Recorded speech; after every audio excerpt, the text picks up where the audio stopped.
கர்த்தருடைய பரிசுத்த நாமத்துக்கு மகிமை உண்டாவதாக. Glory be to the holy name of the Lord. யோவான் எழுதின சுவிசேஷம் 11ஆம் அதிகாரம் 43ஆம் வசனத்தை வாசிப்போம். John's Gospel, chapter 11, verse 43. யோவான் 11:43. இவைகளை சொன்ன பின்பு லாசருவே வெளியே வா என்று உரத்த சத்தமாய் கூப்பிட்டார். கர்த்தருடைய பரிசுத்த நாமத்துக்கு மகிமை உண்டாவதாக.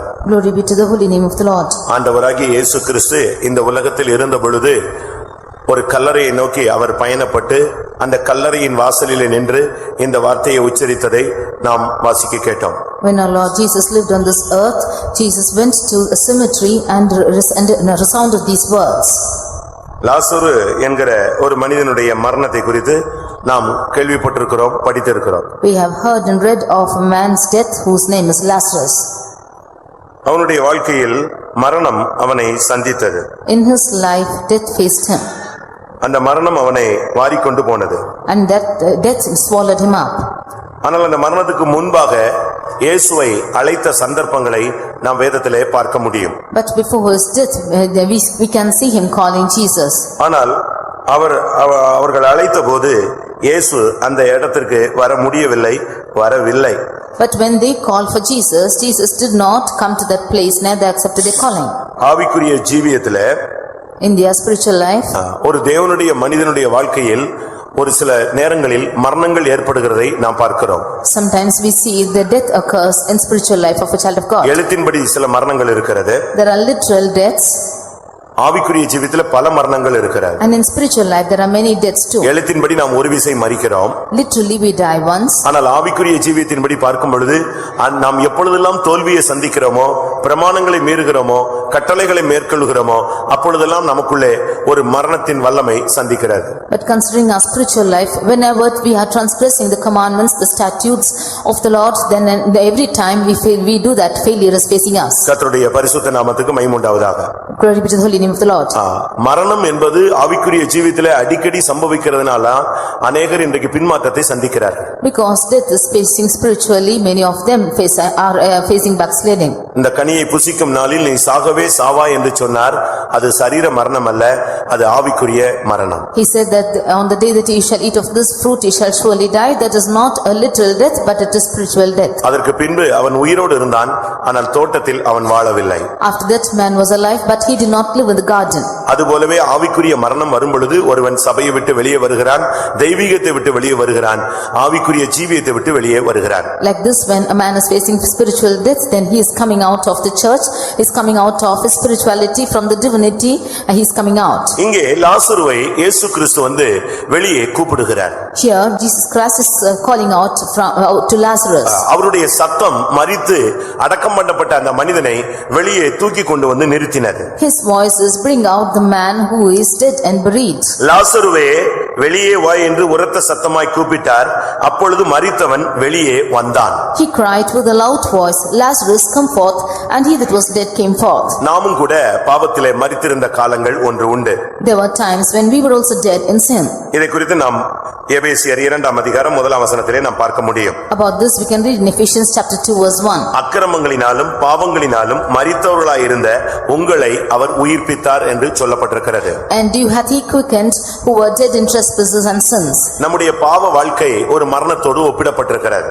Our sinful life is compared to death. நம்முடைய ரட்சிக்கப்படாத வாழ்க்கை, ஒரு பழைய மனுஷனுடைய வாழ்க்கை, அது ஒரு மரணத்துக்கு ஒப்புமையாக சொல்லப்பட்டிருக்கிறது. Our unsaved life is compared to an old man which is unsaved. இங்கே லாசரு ஒரு மரித்த நிலவரத்துக்கு தள்ளப்பட்டான். கர்த்தர் அவனை வெளியே கொண்டு வந்தார். Here Lazarus was cast into a state of death and the Lord brought him out. ஒரு காலத்தில் இயேசு அவனை தேடி அவன் வீட்டுக்கு வந்ததை நாம் வேதத்திலே பார்க்கலாம். At one time we see Jesus came seeking for him to his house. மார்த்தாள் மரியாள் என்கிற அவருடைய சகோதரிகளை சந்திக்க முடியாக வீட்டுக்கு வந்தார். லாசருவை சந்திக்க வீட்டுக்கு வந்தார். ஆனால் லாசரு அங்கே இல்லை. அந்த ரட்சிப்பை அவன் அலட்சியம் பண்ணி விட்டான், விட்டு விட்டான், புறக்கணித்து விட்டான். கடைசியில் வியாதியிலே அவன் மரித்தும் விட்டான். Jesus came to see Martha, Mary and Lazarus, but Lazarus was not found in his house, and therefore he was lost in the presence of God, and he finally was sick and he went to death. இப்படித்தான் அநேகர் நம்முடைய ஜீவியங்களிலே சுவிசேஷத்துக்கு கீழ்ப்படியாமல் மரணத்தை சந்திக்கிறார்கள். Like this, many of them not obeying to the gospel are facing death. ஆனால் இப்பொழுது இயேசு அவனை மரித்தவனை உயிரோடு எழுப்பும்படியாக வந்தார். But now Jesus came to resurrect the one who was dead. இது நம்முடைய வாழ்வில் நடந்த ரட்சிப்பை காண்பிக்கிறது. This shows the salvation in our life. நாம் கல்லறைக்குள்ளே கிடந்த ஒரு ஜனங்கள். We were the people found in the cemetery. நம்முடைய வீடு ஒரு கல்லறை போல இருந்தது. Our houses were found as நம்முடைய தொழிற்கூடங்கள் ஒரு கல்லறை போல இருந்தது. And the places where we reside were found as a நம்முடைய cemetery. பேச்சுகள் திறக்கப்பட்ட பிரேத குழிகள் போல இருந்தது. Our talks were like open sepulchres. நம்முடைய குடியிருப்பு கல்லறையிலே காணப்பட்டது. And our dwelling was in sepulchres. தோல்விகளும் விழுகைகளும் நம்முடைய வாழ்க்கையிலே சரமாரியாக வந்து கொண்டிருந்த ஒரு காலம் உண்டு. There were very times when failures and defeats keep repeating us. ஆனால் தேவகுமாரனுடைய இயேசுவுடைய ரட்சிப்பு நம்மை தேடி வந்து அந்த கல்லறை வாழ்வை விட்டு நம்மை வெளியே கொண்டு வந்திருக்கிறார். But the salvation of the Son of God has brought us out from the life of N sepulchres. வாழ்க்கை கல்லறை வாழ்க்கை போல இருந்தது, ஆண்டவர் வந்து என்னை வெளியே கொண்டு வந்தார்னு சொல்றவங்க கரங்களை உயர்த்தி ஒரு அல்லேலூயா சொல்லுங்கள். இதுதான் சத்தியம். This is the truth. ஏனென்றால் அந்த கல்லறையில் இருந்த ஒரு மனிதன் பிசாசு பிடித்தவனை நீங்கள் படித்திருப்பீர்கள். Because you would have read of the person who is caught by demons in the sepulchre. வஸ்திரத்தை களைந்து போட்டவனாக, One who has torn out his garments. சரீரத்தை காயப்படுத்திக் கொண்டவனாக, And one who has wounded himself. மற்றவர்களை வேதனைப்படுத்தக்கூடியவனாக, And one is causing pain to the அவன் others. வீட்டிலே இல்லாமல் கல்லறையிலே குடியிருந்தான் என்று வேதம் சொல்லுகிறது. He was not dwelling in his house but was living in the நீங்கள் அதை sepulchre. குறித்து மார்க் 5ஆம் அதிகாரத்தில் நீங்கள் பார்த்துக்கொள்ள முடியும். About this we can see in 5th chapter. Mark 5ஆம் அதிகாரத்தில் நீங்கள் அதை பார்க்க முடியும். About this you can read in Mark 5th chapter. ஆனால் இப்படிப்பட்ட மனிதனையும் இயேசு தேடி அந்த கல்லறைக்கு போய் அவனை வெளியே கொண்டு vந்தார். But seeking for such a man, Jesus also went and brought him out of the நம்முடைய sepulchre. பழைய நிலவரங்கள், ஜென்ம சுபாவங்கள், தோல்விகள், விழுகையின் அனுபவங்கள் எல்லாம் நமக்கும் தெரியும், தேவனுக்கும் தெரியும், சாத்தானுக்கும் தெரியும், நம்மை குறித்து மற்றவர்கள் ஒரு கூட்டத்தாருக்கும் தெரியும். We know the defeats and failures and that are found in our lives. Satan also knows that, and the group around us is also knowing, and God himself knows about அந்த us. லாசருவை தேடி போனவர், He who went seeking for அந்த Lazarus, கல்லறையிலே குடியிருந்த மனிதனை தேடி போனவர், he who went to the man in the sepulchre, உயிரோடும் செத்தவனாகவும் இருந்ததான கல்லறையில் இருந்தவர்களை இயேசு தேடி போனவர், நம்மையும் நம்முடைய வாழ்க்கையும் தேடி வந்து நம்மை வெளியே கொண்டு வரும்படியாக அவர் சித்தம் கொண்டார். அது கிருபையினால் நிறைவேற்றப்பட்டது. Jesus who went seeking for those who are dead and alive into the sepulchres came seeking even after us, and by his grace we are saved. லாசரு என்று சொன்னால் நமக்கு எல்லாருக்கும் தெரியும், கர்த்தர் என் துணை என்று அர்த்தம். Lazarus means, as we all know, God is my help. கர்த்தர் துணை என்று சொல்லி வாழ்கிற அநேகர் இன்றைக்கு ஆவிக்குரிய ஜீவிதத்திலே மரணத்தை சந்திக்கிறார்கள் என்பது உண்மை. When those of them who call them God as their help are also facing death these days. இப்பொழுது என்ன நடந்தது? Now what happened? கர்த்தர் அவனை வெளியே கொண்டு The வந்தார். Lord brought him outside. இன்றைய மெசேஜ் என்னன்னு நான் உங்களுக்கு சொல்லுகிறேன். Today's messages. இன்றைய தூது என்ன? திசையன் விலைக்கு உள்ள தூது என்ன? What is the message to Tisemele today? மரித்த உன்னை வெளியே கொண்டு வந்திருக்கிறார். வெளியே வந்த பின்பு நீ எப்படி வாழ வேண்டும்? The Lord has brought you out of death. After coming from death, how should you live? வெளியே வந்த பின் வாழ்வு.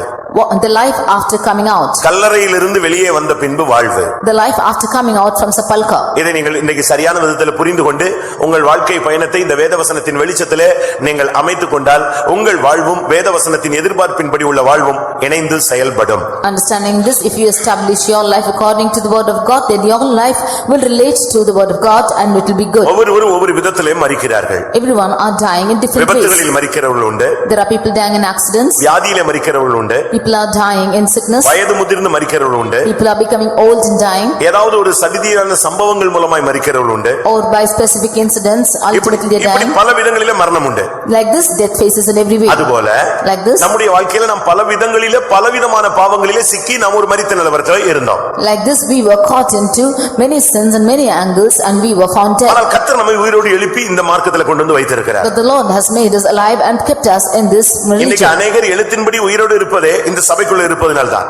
Today many of them are literally alive because they are in this church. இந்த ஜெபம், This prayer, இந்த காலை ஸ்தோத்திர ஜெபம், this morning praise, இரவு நேர ஜெபங்கள், night prayers, இப்படி அந்த ஜனங்களுக்காக துதிக்கிற இப்படி ஜெபத்தின் மூலமாக வேலியடைக்கப்பட்டு பாதுகாக்கப்படுகிற அநேக தேவனுடைய ஜனங்கள் உண்டு. the people of God, many of them are preserved because of this prayer and praising in the church. ரட்சிக்கப்பட்ட பின்பு இல்லாவிட்டால் கல்லறை வாழ்வை விட்டு வெளியே வந்த பின்பு நாம் எப்படி வாழ வேண்டும்? But after being saved, after coming from the life of sepulchres, how should we live? ஒருவேளை ஒருவேளை நீங்கள் ரட்சிக்கப்பட்டு எத்தனையோ வருடங்கள் ஆயிருக்கலாம். Maybe it is many years since you are saved. இதுவரைக்கும் நீங்கள் கர்த்தருக்காக வாழ்ந்தவர்களா இருக்கலாம். You might have hitherto lived for the Lord. ஆனால் வேத வசனம் சொல்லுகிற அந்த வாழ்க்கை வாழ்கிறோமா? But are we living a life according to the word of God? இங்கே நான் இன்றைக்கு உங்களுக்கு முன்பாக கல்லறையிலிருந்து இல்லாவிட்டால் மரணத்தை விட்டு வெளியே வந்தவர்கள் வாழ்ந்த வாழ்க்கையை உங்களுக்கு முன்பாக வைக்க விரும்புகிறேன். Today I want to place before you the lives that many of them lived after coming from the sepulchre. திடீரென்று இந்த ஊருக்கு போகணும்னு சொன்ன உடனே அந்த உத்தரவு வந்த உடனே என் ஆண்டவர் பேசினதை உங்களுக்கு முன்பாக வைக்கிறேன். Suddenly when I got the command to go to this place, what the Lord spoke, I placed before you. மரணத்தை விட்டு வெளியே வந்த பின்பு எப்படி வாழ்வது? After coming from death, how should we live? அதுதான் ரொம்ப முக்கியமானது. That is most important. பழைய வாழ்க்கையை விடுத்து நாம் past is past. The past is past. அது முடிந்து போன ஒரு வாழ்க்கை. That's life which is over. கர்த்தர் நம்மை வெளியே கொண்டு வந்திருக்கிறார். The Lord has brought us out. வெளியே கொண்டு வந்த பின்பு After bringing us out, நம்முடைய வாழ்க்கை எப்படி இருக்க வேண்டும்? how should our life be? யோவான் எழுதின சுவிசேஷம் John's Gospel, 12ஆம் அதிகாரம் chapter 12, 2ஆம் வசனத்தை நாம் பார்க்கும் பொழுது verse 2. வெளியே வந்த பின்பு லாசருடைய வாழ்க்கை எப்படி இருந்தது? How was the life of Lazarus after coming out? யோவான் 12:2 பார்க்கும் பொழுது அங்கே அவருக்கு ராவிருந்து பண்ணினார்கள். And in John 12:2 we see that they made him a supper. மார்த்தாள் பணிவிடை செய்தாள். And Martha served. லாசருவும் அவருடனே கூட பந்தி இருந்தவர்களில் ஒருவனாய் இருந்தான். And but Lazarus was one of them that sat at the table with him. கல்லறையை விட்டு வெளியே வந்த பின்பு நீ அங்கேயே நின்னுட்டு இருக்க கூடாது. After coming out of the sepulchre, you should not keep standing there. ஒருத்தன் ஹாஸ்பிடல்ல இருக்கான்னு வெச்சுக்கோங்க. Suppose one is in the hospital. அவன் அங்க சுகமாயிட்டான். He is healed there. சுகமான எங்க போணும்? After healing, where should he go சுகமான to? எங்க போவா? Where should he go to? தன்னுடைய வீட்டுக்கு போவா. He'll go to his house. அங்கே இல்ல நான் சுகமாயிட்டேன்னு ஆஸ்பத்திரி வாசல்ல நிப்பானா? Will he stand at the doorstep of the hospital saying that he is healed? நம்மில் अनेகர் அப்படிதான் இருக்கிறோம். Many of us are like that.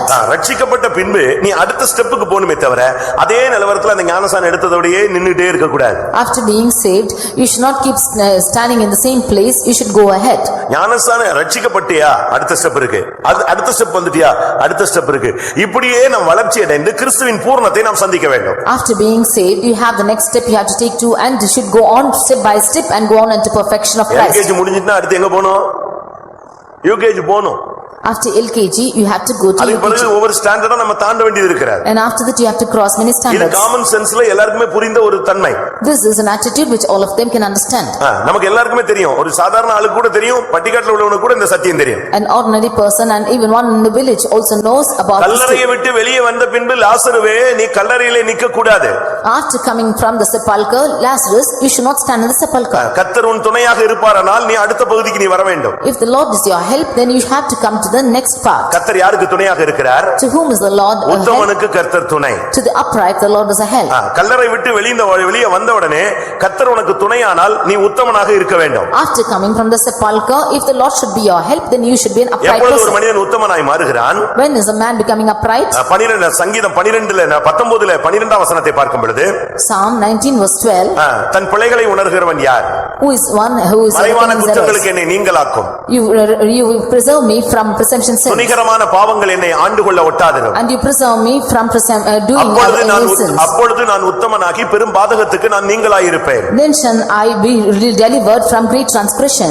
உத்தமனாய் மாறுவது என்பது உத்தமனுக்கு கர்த்தர் துணை என்றால் உத்தமனுக்கு கர்த்தர் துணை. ஆனால் நம்முடைய வாழ்வு உத்தமமாய் இருக்கிறதா என்பதை நாம் ஆராய்ந்து பார்க்க வேண்டும். The Lord is a help to the upright, but we should search out if our life is upright. ஆபிரகாமுக்கு 75 வயதிலே கர்த்தர் அவனோடு பேசினார். When Abraham was 75 years, the Lord spoke to him. நான் உனக்கு ஒரு குமாரனை கொடுப்பேன், அந்த சந்ததி வானத்தின் நட்சத்திரங்களைப் போல கடற்கரை மணலைப் போல பெருகும் என்று ஒரு வாக்குத்தத்தம் கொடுத்தார். I will give you a son in your old age, and that generation will be as the sand of the sea and as the stars of heaven. 99 வயதாகிவிட்டது, அந்த வாக்குத்தத்தம் நிறைவேற்றப்படவில்லை. He became 99 years old, and yet the promise was not fulfilled. 24 வருடங்கள் கழித்தும் அந்த வாக்குத்தத்தம் நிறைவேறாமல் இருந்ததை வேதம் சுட்டிக்காட்டுகிறது. Or even after 24 years, the word of God depicts that the promise was not fulfilled. இப்பொழுது 99 வயதிலே கர்த்தர் மறுபடியும் அவனோடு பேசினார். Now when he was 99 again, the Lord spoke to him. ஆதியாகமத்திலே நாம் 17ஆம் அதிகாரத்தை பார்க்கும் பொழுது Reading in Genesis chapter 17 முதலாம் வசனத்திலே verse 1. 99 வயதிலே 24 வருடம் கழித்து கர்த்தர் அவனோடு பேசுகிறார்.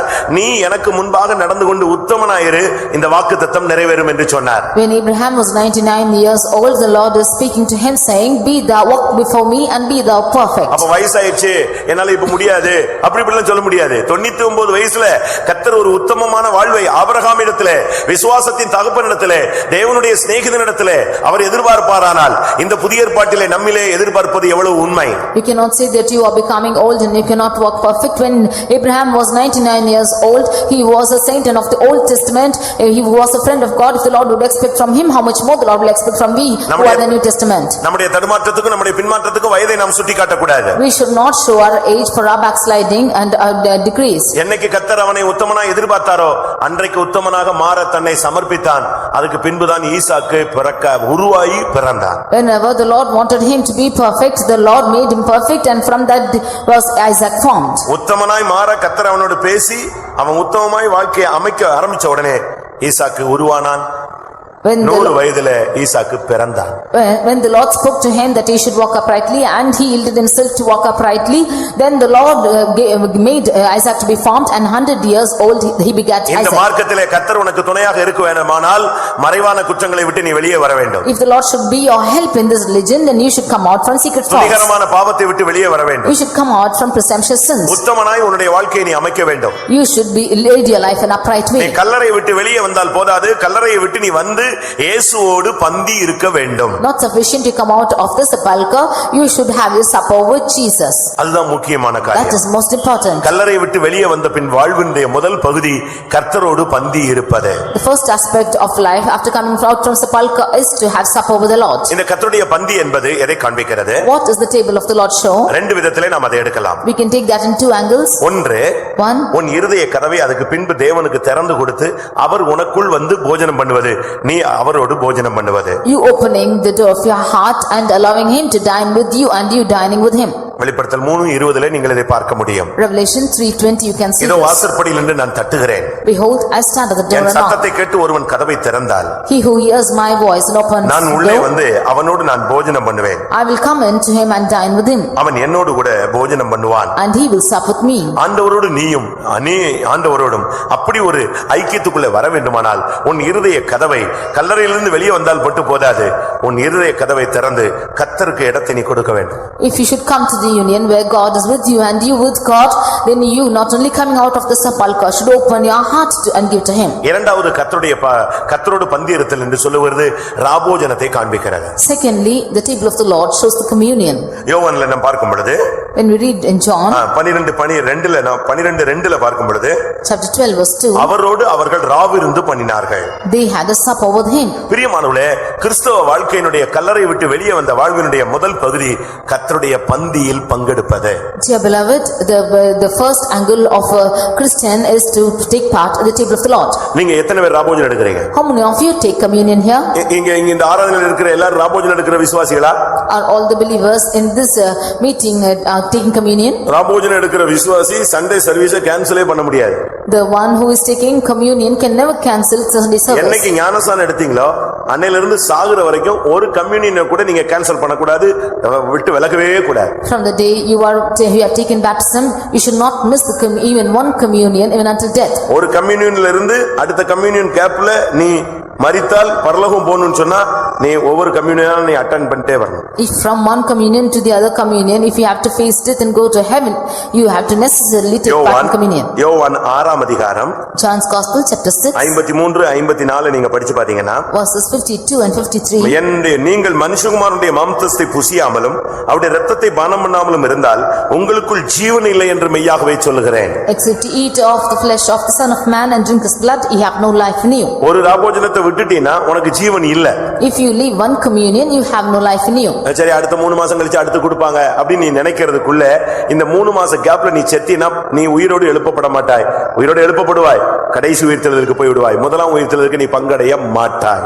If you think that you have 3 months more in between, if you face death, then if you will not be resurrected in the second coming, you will have to go on unto the last resurrection. அதே யோவான் 6:54 நீங்க படிச்சீங்கன்னா That's in John 6:54. என் மாம்சத்தை புசித்து என் இரத்தத்தை பானம் பண்ணுகிறவனுக்கு நித்திய ஜீவன் உண்டு, நான் அவனை கடைசி நாளில் எழுப்புவேன். Whosoever eateth my flesh and drinketh my blood hath eternal life, and I will raise him up at the last day. அதனால தயவு செய்து எந்த ராபோஜனத்தையும் நீங்க மிஸ் பண்ணவே கூடாது. Therefore, please do not miss any communion. அதனால தான் நான் ஞானஸ்நானம் கொடுக்கிற ஆளுங்களுக்கு சொல்லிடுவேன், ஒழுங்கா ஞாயிற்றுக்கிழமை கூட்டத்துக்கு வரணும், ஒழுங்கா ராபோஜனம் எடுக்கணும். இந்த ரெண்டையும் முடியும்னா ஞானஸ்நானம் எடு, இல்லன்னா போயிட்டே இரு. Therefore, unto the ones who are taking baptism, I always say, you should not miss the Sunday service and you should not miss communion. If you could maintain this, take baptism or else go. ஞானஸ்நானம் ஒரு அடக்காராதனை. Because baptism is a burial service. அப்படிதானே Bible சொல்லுகிறது? It is not this but ரோமர் 6 அதிகாரம் 3 வசனத்தின்படி அது ஒரு அடக்காராதனை. Romans 6:3 we see it's a burial service. அடக்காராதனையில இருந்து உன்னை வெளியே எழுப்பி கொண்டு வருகிறோம். We are bringing you out of the burial service. அது உயிர்த்தெழுந்த அனுபவம். That is the experience of resurrection. அதாவது கல்லறையை விட்டு நீ வெளியே வந்திருக்கிறன்னு அர்த்தம். That means you have come out of the கல்லறையை விட்டு sepulchre. வெளியே வந்து நீ அதுக்கு பிறகு திருப்பி செத்து போக கூடாது. நீ நித்திய ஜீவனுக்கு பங்காளியா மாறணும்னு சொன்னா கர்த்தருடைய பந்தியில பங்கெடுக்கணும். After coming out of the sepulchre, you should never die again, that you might be a partaker of eternal life. You should partake in the communion. என் மாம்சத்தை புசித்து என் இரத்தத்தை பானம் பண்ணுகிறவனுக்கு நித்திய ஜீவன் உண்டு. He that eateth of my flesh and drinketh my blood hath eternal life. கர்த்தருடைய பந்தியை பத்தி நீங்க ரொம்ப கவனமாக இருக்கணும். Therefore, you should be very careful about the table of the Lord. நீ மரணத்தை விட்டு வெளியே வந்தால், If you come out of death, பாவத்தை விட்டு வெளியே வந்தால், if you come out of sin, கல்லறை வாழ்க்கையை விட்டு வெளியே வந்தால், if you come out of the life of உனக்குள் sepulchre, நித்திய ஜீவன் வர வேண்டும். you should have eternal life. நித்திய ஜீவன் வரணும்னு சொன்னா கர்த்தருடைய பந்தியில கரெக்டா பங்கெடுக்கணும். If eternal life should come into you, you should take part in the table of the Lord. லூக்கா எழுதின சுவிசேஷம் 22ஆம் அதிகாரத்துல பார்க்கும் பொழுது Luke's Gospel, chapter 27. இயேசு கிறிஸ்து இந்த பந்தியில ரொம்ப ஆசையாக இருந்தார் என்று வேதம் சொல்லுகிறது. The word of God says that Jesus was much in delight for the table of the Lord. வேதம் என்ன சொல்லுகிறது? What does the word of God say? லூக்கா 22:15 பார்க்கும் பொழுது Luke 22:15. உங்களுடனே கூட இந்த பஸ்காவை புசிக்க மிகவும் ஆசையாக இருந்தேன். I have desired with desire to eat this Passover with you. இனி அடுத்த பஸ்கா பரலோகத்துல நான் உங்களோடு புசிப்பேன். The next Passover I will eat with you in heaven. அடுத்த வசனம், தேவனுடைய ராஜ்யத்தில் இது நிறைவேறும் அளவும் நான் இனி இதை புசிப்பதில்லை என்று உங்களுக்கு சொல்லுகிறேன். The next verse he says that before this will happen in the kingdom of God, I will not dine with you anymore. அப்ப அடுத்த பந்தி நமக்கு கர்த்தருடைய பரலோகத்துல இருக்க வேண்டும். அப்படியானால் இந்த பந்தியில பங்கெடுக்கிறவனுக்கு மட்டும் தான் பரலோகத்துல பந்தியில என்ன உண்டு? இடம் உண்டு. Then we should partake in the table of the Lord in heaven. Only those who partake in the communion here will have partake in the table of the Lord in heaven. என்ன தோல்வி இருந்தாலும் என்ன புத்தின இருந்தாலும் 3 நாள் உபவாசத்தை போட்டு முழங்கால் போட்டு அழுது ஒப்புரவாகி சரிப்படுத்தி நீ கிளியர் பண்ணி ராபோஜனம் எடுத்துறணும். Whatever failures or foolishness you might have, you should fast for 3 days and repent and confess your sins and take part in the communion. முந்தைய காலங்களில் காசிக்கு போறதை நீங்க பார்த்திருப்பீங்க. In the days before, you will look at people going to Kasi. காசிக்கு போகும்போது என்ன செய்வாங்க தெரியுமா? What will they do before going there? திரும்பி வருவோம் நம்பிக்கை கிடையாது. அது லாங் ஜர்னி. அது Because they have no hope they will come back because it's a long journey. சொந்தக்காரன் எல்லாம் போய் சொல்லுவான். They will go to all the relatives and say, எல்லா சண்டை போட்ட வண்டியும் ஒப்புரவாகுவான். he will go and reconcile with all those who fought with. அவன் எந்த பயணத்தை தொடங்குவான்? காசி பயணத்தை தொடங்குவான். And after that will he start the journey to Kasi. ஏன்னா ஒருவேளை வராம நம்ம செத்து போயிட்டோம்னு சொன்னா எல்லாத்தையும் கிளியர் பண்ணிட்டு போயிருக்கணும். அப்பதான் மோட்சத்துக்கு போக முடியும். அப்படி. Because if he could not return back from his journey, then if he had to die in the way, then only if you should reconcile, he will go to heaven. முஸ்லிம்கள் Mecca Medina அந்த ஹஜ் பயணத்துக்கு போகும்போது When Muslims are going to the Hajj journey, which is Mecca Medina, அவங்க போகும்போது அவங்களும் ஒப்புரவாகி clear பண்ணிட்டு தான் போறான். they too only reconcile and clear themselves and go. அத தன் வாழ்வில் ஒரு புனித பயணமாகவும் எடுக்கிறான், இறுதி பயணமாகவும் எடுக்கிறான். They take this journey as the secret journey and the final journey too. அதுபோல Like this, ஒவ்வொரு ராபோஜனமும் நம்முடைய முடிவு நேரம் போல நம்ம எடுக்கணும். every communion we should take this as an end time. இயேசு காட்டி கொடுக்கிறதுக்கு முன்பாக தான் இந்த ராபோஜனத்துல பங்கெடுக்கிறார். Before Jesus was showed to the people, he had to take part in ஒவ்வொரு this table. ராபோஜனமும் நம்முடைய வாழ்க்கையினுடைய settlement time. Every communion is the settlement time of life. நம்முடைய லைஃப், நம்முடைய ஊழியத்தை, நம்முடைய எல்லா பகுதியும் புரட்டி பார்த்து அலசி கிளியர் பண்ணி அந்த பந்தியில பங்கெடுத்து நித்திய ஜீவனுக்கு பங்காளியாய் நாம் ஆயத்தமாக இருக்க வேண்டும். We are searching out our lives and every aspect of our life or ministry, and we become a partaker of the eternal life. இது கல்லறையை விட்டு வெளியே வந்த ஒரு மனிதன் செய்த ஒரு காரியம். This was one thing which a man did after coming from sepulchre. அவனுடைய வாழ்க்கையில அது நிறைவேறினது. This happened, was fulfilled in his life. ஆனா ஒரு காலத்துல எப்படி இருந்தான் தெரியுமா? But you know how was he once? இயேசு இவன் வீட்டுக்கு வந்தபோது யார் கிடையாது, லாசரு வீட்ல கிடையாது. When Jesus came to his house, Lazarus was not found. மார்த்தாள் இருந்தாள், Martha was there, மரியாள் இருந்தாள், Mary was there, ஆனா லாசரு கிடையாது. but Lazarus was not ஆனா there. இப்போ கல்லறை விட்டு வெளியே வந்த பின்பு அதே வீட்டுக்கு இயேசு வர்றாரு. But after coming out of the sepulchre, Jesus came to that same house. அங்க என்ன நடந்தது? But what happened? மார்த்தாள் இருந்தா, மரியாள் இருந்தா, லாசருவும் இயேசுவோடு பந்தி இருந்தான். Martha, Mary was there and Lazarus also was there with Jesus. கல்லறை விட்டு வெளியே வந்த ரட்சிக்கப்பட்ட பின்பு உன்னுடைய வாழ்க்கையில ஓட்ட முடியற வரைக்கும் இந்த நித்திய ஜீவனுடைய பந்தியில நீ பங்கெடுத்துக் கொண்டே இருக்க வேண்டும். After coming out of this life of sepulchre, in your life of eternal life, you should take part in this communion. அது நீ கர்த்தருடைய பந்திங்கிற ஒரு அறிவோடு நீ பங்கெடுக்கணும். And you should have the knowledge that this is the table of the Lord. ஏதாவது புத்தியினங்கள் நடந்திருந்தா கூட, Even if any foolishness should have happened, நமக்குள்ள விசுவாச துரோகம் நடந்திருந்தா கூட, and if we have even betrayed the faith, போய் விழுந்து மன்னிப்பு கேட்டு அழுது ஒப்புரவாகி தேவனோடு ஒப்புரவாயிடும். go and fall and reconcile yourself with God. கர்த்தருடைய பரிசுத்த நாமத்துக்கு மகிமை உண்டாவதாக. Glory be to the holy name of the Lord. இரண்டாவது மரணத்தை விட்டு வெளியே வந்த ஒரு காரியத்தை சொல்லுகிறேன். Second thing which happened when he came out of the sepulchre is mark எழுதின சுவிசேஷம் 5ஆம் அதிகாரம். Mark's Gospel chapter 5. அங்கே எவிருனுடைய மகள் மரித்து போனாள். There you see the daughter of Jairus who died. எவிரு ஒரு ஜெபாலய தலைவன். Jairus was the captain of synagogue. அவர் வீட்டுக்கு வரும்போது அந்த பெண் மரித்து போய்விட்டாள். When he came to his house, his daughter died. Mark 5:35 பார்க்கும் பொழுது, Mark 5:35. உம்முடைய குமாரத்தி மரித்து போனாள், இனி போதகரை வருத்தப்படுத்த வேண்டாம். Thy daughter is dead, why troublest thou the master any further? அவன் ஒரு ஜெபாலய தலைவன். He was the ruler of synagogue. அவனுடைய பெயர் எவிரு. His name was Jairus. எவிருனா என்ன அர்த்தம்? What is the meaning of Jairus? எவிருனா என்ன அர்த்தம்? What is the meaning of Jairus? கர்த்தர் என் வெளிச்சம்னு அர்த்தம். The Lord is my light. அவன் ஒரு நல்ல ஒரு ஜெபாலய தலைவன். He was a good ruler of synagogue. அவன் ஒரு பிரேயர் வாரியர்னு சொல்லலாம். He was a prayer warrior. ஒரு ஜெப வீரன். He was a prayer warrior. அவன் பிரேயர் எடுத்தான்னா எல்லாரும் ஒரே Mittu ஜெபிப்பாங்க. If he has to take the prayer, then all of them will with one accord pray. அவனுக்கு 12 வயதுல ஒரு பெண் இருந்தாள். He had a daughter who was 12. திடீரென்று வியாதிப்பட்டாள். She suddenly was sick. கொஞ்ச நாள்ல அவள் மரித்து விட்டாள். And in a few days she died. அந்த கேப்ல இவன் வந்து இயேசுவை பார்க்கறான். In between that he came to see Jesus. என் பிள்ளையை வந்து நீங்க எழுப்புங்க. You please raise up my child. சரி இயேசுவும் போனார். And Jesus also went. ஆனா அதுக்கு முன்பாக அந்த பிள்ளை மரித்து விட்டார். But before that this daughter died. இயேசு அந்த வீட்டுக்குள்ள போறார். And Jesus went to that house. இப்ப அவளது மரணத்தின் பிடியிலிருந்து வெளியே கொண்டு வர்றார். Now he brought her out from the clutches of death. நாமும் கூட சில சூழ்நிலைகளிலே நாம் மரித்து விடுகிறோம். We too die in certain situations. நமக்குள்ளும் பல தோல்விகள் அவ்வப்பொழுது வந்து விடுகிறது. And many failures come across then and there. இயேசு அந்த பெண்ணை எழுப்பினார். And Jesus raised up that girl. அது ஒரு அருமையான ஒரு சந்தர்ப்பம். That was a beautiful incident. ஆனா அதுக்குள்ள நம்ம அவங்க எல்லாம் என்ன பண்ணிட்டாங்க தெரியுமா? But before that what did those people do? அதுக்குள்ள இந்த தாராதப்பட்டு அடிக்கிறதெல்லாம் கூட்டி வந்துட்டாங்க. And they began to beat with and they began to enjoy with it. தாரை தப்பட்டை இந்த ட்ரம் அடிக்கிறவங்க எல்லாம் கூட்டி வந்துட்டாங்க. And they began to call the people of to beat the drums. அவன் எல்லாம் வந்து பாட்டு பாடி ஆடி அழுது ஒரே ஒப்பாரி வைக்கிற ஆரம்பிச்சிட்டாங்க. And they began to cry aloud with those instruments. வீட்டுக்கு வந்து பார்த்தா ஒரு கூட்டம் அழுகுது, ஒரு கூட்டம் ட்ரம் அடிக்குது, ஒரு கூட்டம் புலம்புது.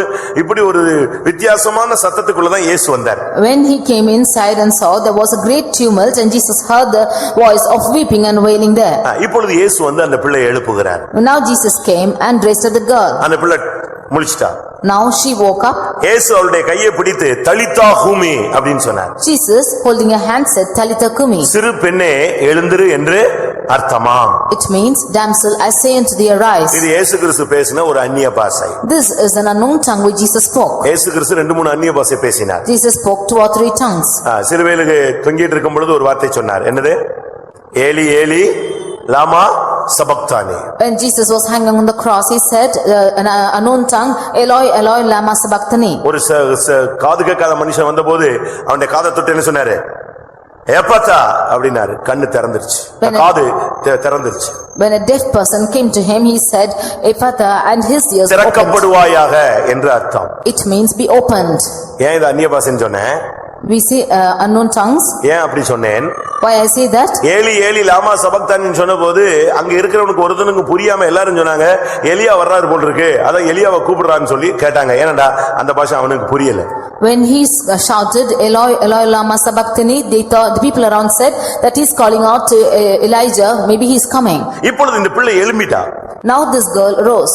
எழும்பின உடனே கர்த்தர் சொன்ன ஒரு வார்த்தை என்ன? What is the word which the Lord spoke when she rose up? Mark 5 கடைசியில பார்க்கும் பொழுது Mark 5 last portion 43 வசனத்துல verse 43. இயேசு அவளுக்கு ஆகாரம் கொடுக்கும்படி சொன்னார். Jesus commanded to give something to eat. அவளுக்கு ஆகாரம் கொடுக்கணும். மரித்தவர்ல இருந்து வெளியே வந்துட்டா, செத்துப்போன அனுபவத்துல இருந்து வெளியே வந்தாச்சு, உடனே அவளுக்கு ஆகாரம் கொடுங்கள். After coming from the experience of death, immediately he commanded to give a heat. மரணத்தை விட்டு வெளியே வந்தவனுக்கு ஆகாரம் கொடுக்கணும். Although for those of them who have come out of death, you should give them அதனால food. தான் மரணத்தை விட்டு வெளியே வந்தவன் இயேசுவோடு பந்தி இருந்தான். That is why he who came out of the death from sepulchre, he dined with Jesus. அது கர்த்தருடைய பந்தியை காண்பிக்கிறது. It shows the table of the Lord. இங்கே மரித்தோரிலிருந்து எழுப்பப்பட்ட ஒரு பெண்ணை, 12 வயது ஒரு பெண்ணை எழுப்பி விட்டு கர்த்தர் சொல்லுகிறார், இவளுக்கு ஆகாரம் கொடு. Here unto a girl who was 12 years old who rose up from the dead, Jesus commanded saying, give her to eat. பாவத்திலிருந்து வெளியே வந்து ரட்சிக்கப்பட்ட பின்பு, அந்த மரணத்தின் பிடியிலிருந்து நீ வெளியே வந்த பின்பு, நீ ஆகாரம் புசிக்க வேண்டும். After coming out from sin, after being saved, after coming from the death, you should have food to eat. அது என்ன ஆகாரம்? What is that food? ரெண்டு விதமான ஆகாரம் இருக்கிறது. There are two kinds of food. நீ குழந்தையா இருந்தால் அதுக்கு ஒரு ஆகாரம். If you are a babe, there is a food நீ accordingly. வளர்ச்சி அடைந்தவனா இருந்தால் அதுக்கு ஒரு ஆகாரம். If you are a grown up, there is a food அந்த accordingly. பிள்ளை 12 வயது பெண்ணு, அதுக்கு இப்ப பால் கொடுக்க வேண்டிய அவசியம் கிடையாது. Now for the 12-year-old girl, there's no need for giving அது milk. எழும்பின உடனே அதுக்கு ஹெல்த்தியா கொடுத்து அந்த மரணத்தின் வீக்னஸ் மாத்தலாம். When the child rose up, you can change the weakness by giving some healthy food. எபிரேயர்களின் Nirupam In Hebrews 5 அதிகாரம் chapter 5 12, 13, 14 வசனங்களை நாம் பார்க்கும் பொழுது, verses 12, 13 and 14. உங்களுக்கு நீங்கள் பலமான ஆகாரத்தை அல்ல, பாலை உண்ணத்தக்க குழந்தைகளாய் இருக்கிறீர்கள். For ye have not eaten strong meat, but ye are like babes to drink milk. பால் உண்கிறவன் குழந்தையா இருக்கிறபடினால் அவனுக்கு வசனத்தில் பழக்கம் இல்லை. Because one who is drinking milk is unskillful and he has no practice with words. ஆனால் பலமான ஆகாரமானது நன்மை தீமை இன்னதென்று பயிற்சிவிக்கும். But the strong meat exerciseth both which is good and bad. அதாவது எதை காண்பிக்கிறது? What does this show? ஒரு குழந்தை இருந்துச்சுன்னா அதுக்கு பால் கொடுக்கலாம். If there be a child, you can feed with ஆனா milk. வளர்ச்சி அடைந்த பிள்ளைக்கு நம்ம பால் கொடுக்க வேண்டியதில்ல, பலமான ஆகாரம் கொடுக்கலாம். But for a grown-up child, you need not give milk but strong meat. இந்த சபைக்குள்ள வந்து நீங்க எத்தனை வருஷம் ஆச்சு? How many years passed by since you came to this ஒரு church? வருஷம் 2 வருஷம் ஆச்சா? Is it 1 or 2 years? இல்ல 12 வருஷம் 18 வருஷம் 22 வருஷம் 42 வருஷம் பாஸ்டர் பால் அவர்களை தெரியும், இதுக்கு முன்னால இருந்த எல்லா பாஸ்டரையும் தெரியும், கரெக்ட்? இயேசுவை தெரியுமா?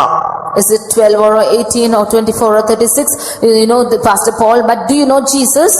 ஆண்டவரை தெரிஞ்சிருக்கணும். You should know God. அந்த 12 வருஷத்துக்கு பிறகு அந்த பிள்ளையை, அந்த செத்துப்போன பிள்ளையை எழுப்பும்போது அந்த பிள்ளைக்கு உடனே ஆகாரம் கொடுக்க சொன்னாரு, பால் கொடுக்க சொல்லல. After 12 years when this daughter was raised up, he commanded to give her to ஆகாரம் eat. கொடுக்க சொன்னாரு. He commanded to give her to eat. ஒரு பலமான ஆகாரத்தை கொடுக்க சொன்னாரு. He commanded to give her a strong meat. அதாவது வசனத்தில் பழக்கம். That is practice in the word. அதுதான் எபிரேயர் 5 நம்ம படிச்சோம். பால் உண்கிறவன் குழந்தையா இருக்கிறபடினால் அவனுக்கு நீதியின் வசனத்தில் பழக்கம் இல்லை. That is what we read in Hebrews 5th chapter, that he who is drinking milk is unskillful in the word of righteousness. இந்த பலமான ஆகாரம் என்பது அப்போஸ்தல உபதேசத்தை காண்பிக்கிறது. The strong meat shows the doctrine of the apostles. இல்லாவிட்டால் ஆரோக்கியமான உபதேசம். Or it shows a strong doctrine. ஒவ்வொரு மனிதனும் ஒரு ஆரோக்கியத்தை, செத்து எழும்பி இருக்கிறான், மரிச்ச ஒரு பெண் எழும்பி இருக்கு, அதுக்கு இனிமே மரணத்துக்குரிய வாய்ப்பு கொடுக்க கூடாது, ஆரோக்கியமான ஒரு வாழ்க்கையை கொடுக்க வேண்டும். The child is rose up from the dead, hereafter you should not give a life unto death, but you should give a strong meat or healthier meat. அதனால இந்த உபதேசத்துக்கு பேரு ஆரோக்கியமான உபதேசம். That is why this doctrine is called as a healthy doctrine. இந்த உபதேச அப்போஸ்தல உபதேசத்தை நீங்க உட்கொள்ளும் பொழுது உங்களுக்கு ஆரோக்கியம் உண்டாகிறது.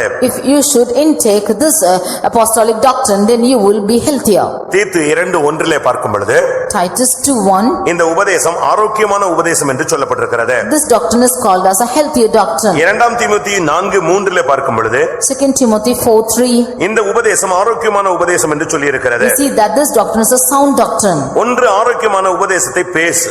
You should speak sound doctrine. இரண்டாவது ஆரோக்கியமான உபதேசத்தை பொறுக்கிக்கொள். And you should collect this sound doctrine. அப்படிதான் பைபிள் சொல்லுகிறது. ஆரோக்கியமான உபதேசத்தை பொறுக்கிக்கொள்ள மனதில்லாமல் அப்படின்னு அவங்களை குற்றம் சாட்டுகிறார். And that is what the word of God accuses them, that they are not able to take sound doctrine. எப்பொழுதுமே நாம் ஆரோக்கியமான வசனத்தை கேட்க வேண்டும், ஆரோக்கியமான உபதேசத்தை பேச வேண்டும், ஆரோக்கியமான உபதேசத்தை பொறுக்கிக்கொள்ள வேண்டும். We should always hear sound doctrine, we should always speak sound doctrine and should collect sound doctrine. இதை நீங்க சரியான விதத்துல பயிற்சி வித்தால் நலமாக இருக்கும். If you should practice this rightly, it will be good. இந்த பிஸ்தான்னு நீங்க ஒன்னு கேள்விப்பட்டிருப்பீங்க. You would have heard of pista. அது ஒரு நட்ஸ். That's a nut. நீங்க இப்ப கொஞ்சம் வசதி உள்ளவங்க எல்லாம் எதை வாங்கி சாப்பிடுறாங்க? அந்த பிஸ்தா பருப்பு வாங்கி சாப்பிடுவாங்க. Those of them who are in good facilities eat that pista. பாவம் ஏழைகள் பிஸ்தான்னு கேள்விதான் பட்டிருக்கலாம். But the poor people only would have heard of that name. ஆனா நீங்க பைபிள் சரித்திரத்தை படிச்சு பாத்தீங்கன்னு சொன்னா அது ராஜாக்கள் இல்லாவிட்டால் நல்ல வசதி உள்ளவங்களுக்கு கொடுக்கக்கூடிய ஒரு ஆகாரம். But if you read the history of the word of God, then it is a food which is given for பெரிய மனிதர்களுக்கு ஏதாவது கொடுக்கணும்னு நினைச்சு யாராவது கொடுக்கணும்னு நினைச்சா எதை கொண்டு போய் கொடுப்பாங்க? இந்த பிஸ்தாவை கொண்டு போய். When they want to give something for the great people, then they will give this pista. அது நீங்க படிச்சு பாத்தீங்கன்னா If you read that, பைபிள்ல உள்ள அந்த காலங்கள் அந்த நாடுகள் இருக்கு அங்கதான் அதிகமான விளைச்சல் இருக்கு. we can see that in the countries written the word of God, இஸ்ரேல்ல தான் அதிகமா விளையுது. it is in Israel that it is Israel, grown. Syria, Jordan இந்த பகுதியில அது அதிகமான விளைச்சல். In Israel, Syria and Jordan, these things are cultivated there. தமிழ்ல யாக்கோபு யோசேப்புக்கு இல்லாவிட்டால் பார்வோனுக்கு காணிக்கை அனுப்பும்போது யோசேப்புக்கு காணிக்கை அனுப்பும்போது நீங்க போங்க நீங்க போய் இந்த தெரபிந்து கொட்டையை கொண்டு போய் கொடுன்னு சொல்றான். When the Pharaoh was sending offerings to Jacob's father, Jacob, that time he said to take all these incense to him. தமிழ்ல சொல்லப்பட்ட அந்த தெரபிந்து தான் இங்கிலீஷ்ல பிஸ்தா. That incense is called as pista. அவன் தான் அதை கொடுத்து அனுப்புறான். நீங்க போய் இந்த காணிக்கையை கொண்டு போய் அவன்கிட்ட கொடுங்க அப்படின்னு சொல்லி அனுப்புறான். He said, you take these offerings to your father. இது வசதி உள்ளவர்கள் இல்லாவிட்டால் ஆரோக்கியம் உள்ளவர்கள் பலன் உள்ளவர்கள் புசிக்கும்படியாக கொடுக்கக்கூடிய ஒரு ஆகாரம்.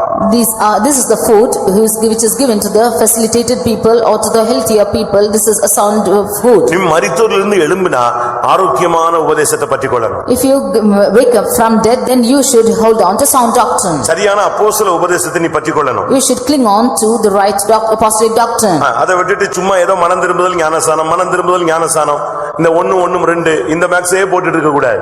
Leaving this, we should not add 1 and 1 2 saying repentance and baptism again and again. முந்தில அந்த வாய்ப்பாடுன்னு ஒரு புக் அடிச்சு வச்சிருப்பாங்க பாத்திருக்கீங்களா? You would have heard of tables. வாய்ப்பாடு புத்தகம்னு சொல்லுவாங்க tables.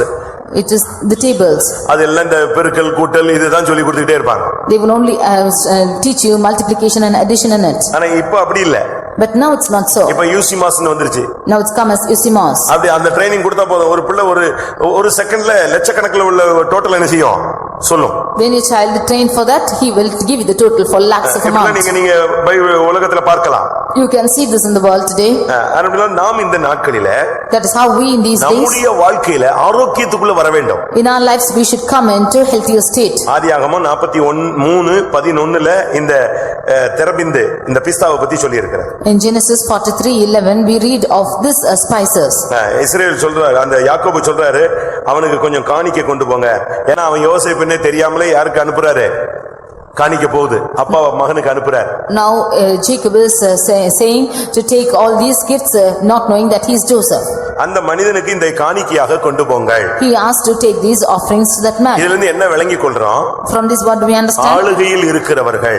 Those of them who are in ruling. அபிஷேகத்திலே நிறைவிலே இருக்கிறவர்கள். Those of them who are in the fullness of anointing. அப்போஸ்தல உபதேசத்தை நீங்க புசிக்கணும். You should eat the apostolic doctrine. அப்போஸ்தல உபதேசம் தான் உன்னை ஸ்ட்ரெngth உள்ளவனா மாற்றும். It is apostolic doctrine which will make you strength. ஏனென்றால் அதுதான் ஆரோக்கியமான உபதேசம். Because that is a sound doctrine. உன்னுடைய நீ பேசுற வசனம் ஆரோக்கியமா இருக்கணும்.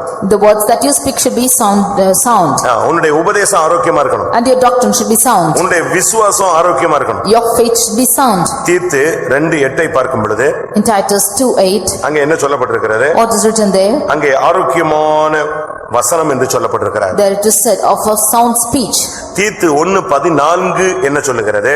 Titus 1:14 விசுவாசத்திலே நீ ஆரோக்கியமா இருக்க வேண்டும் என்று சொல்லுகிறது. it is said that you should be sound in faith. செத்து போய் உயிரோடு எழும்புற பிள்ளை மறுபடி மரணத்தை காணாமல் இருக்கணும்னா அதுக்கு ஹெல்த்தியா டயட் கொடுக்க வேண்டியது அவசியம். The child which is rose up from the dead that it might not face death again, a healthier food should be given to மரணத்தை விட்டு வெளியே வந்து ரட்சிக்கப்பட்ட பின்பு எப்படி வாழ வேண்டும் என்று கேட்டால் கர்த்தருடைய பந்தியிலே பங்கெடுக்க வேண்டும்.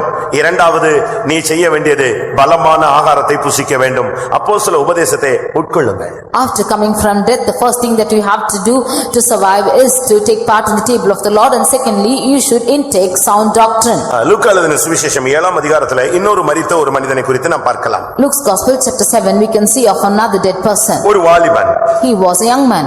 அவன் நாயினூரிலே அவன் குடியிருந்தான். And he was dwelling in the city of Nain. அவன் சூழ்நிலைகளிலே மரித்து போனான். And in situations he died. அவனுடைய வாழ்க்கையிலே மரணம் அவனை சந்தித்து விட்டது. And death faced in his life. அந்த மரணம் அவனுடைய ஓட்டத்தை முடித்தது.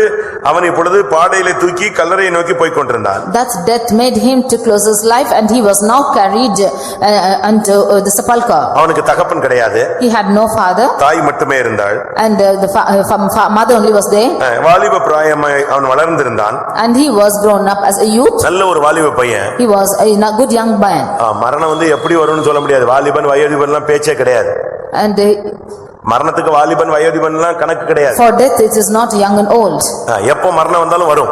Any time death will come. ஆராதனை முடியதுக்கு முன்னாலயும் கூப்பிடுவாரு, முடிஞ்ச பிறகும் கூப்பிடுவாரு, முடியதுக்கு 10 வருஷம் கழிச்சும் கூப்பிடுவாரு. God might call you even before the end, even in previous ways to the end, even after 10 years. இப்ப நாயினூர் என்கிற ஊரின் வழியாக இயேசு பயணப்படும் பொழுது, ஊரின் எல்லை அருகே வந்த பொழுது, பாடையில கிடத்தப்பட்ட ஒரு மனிதனை தூக்கி கொண்டு போயிட்டு இருக்காங்க. அடக்க ஆராதனை கொஞ்ச நேரத்துல முடிஞ்சிடும். When Jesus was crossing the city of Nain, you can see a person who is being carried down in the bier, and after some time their funeral service will be இப்பொழுது over. அவனை அடக்கம் பண்ண போறாங்க. Now they are going to bury him. அழுதாச்சு.